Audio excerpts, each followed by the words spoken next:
Hi, this is Jim Sackman, your Focal Point Business Coach, and this is another in the series of our branding video blogs. And I want to remind you that when I talk about branding, I am talking about it as a whole company exercise, not just logos and pictures and things like that.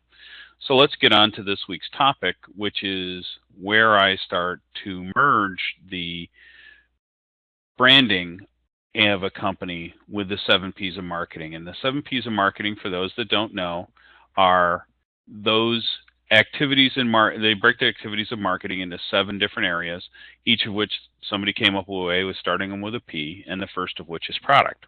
And down below on the very right, you can see one of the products I worked on in my past, and it's a product called the UMC 1000. And as you see in the text, it was one of the most successful products I've ever worked on.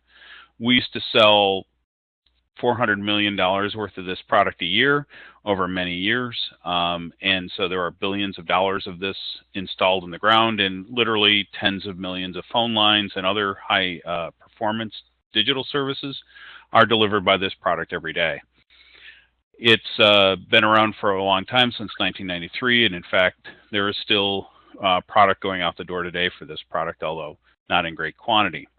Now, because it works in the telephone company environment, there's a lot of standardization involved, and many of the features of this product were common between the small telephone companies and the large. And a very long time ago, people inside the Bell system figured out how they wanted to build the phone networks and wrote standards and specifications on how to build product, and all of the equivalent products built to those specifications. So if you would look at our competition in this market, you would say, hey, they all do the same thing. Well, that's true, but we needed to have differentiation. So the way we differentiated against our competition is, in particular, some of the features of the product that we had worked best for the small telephone companies.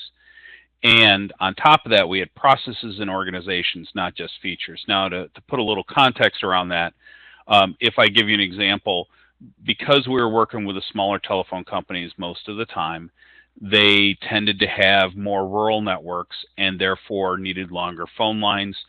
Our phone interfaces drove further distance than the standard. It was an extended standard. There was nothing different about it per se. It was within the specifications, but most of our competitors didn't do that.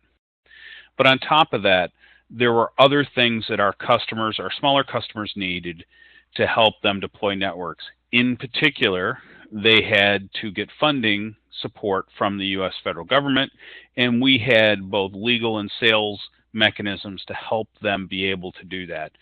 So for those smaller customers, the brand was the product, was the company. So even though we called it the UMC 1000, and we, Tellabs, after they bought it, renamed it the Tellabs 1000, the product was named by the customer, these small customers, the AFC, which was the name of the company, Advanced Fibre Communication, or AFC.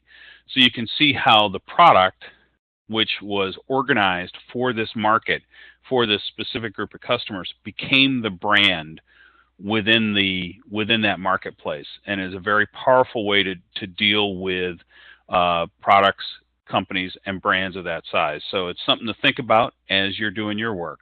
So you have a great day, and remember, change your business, change your life.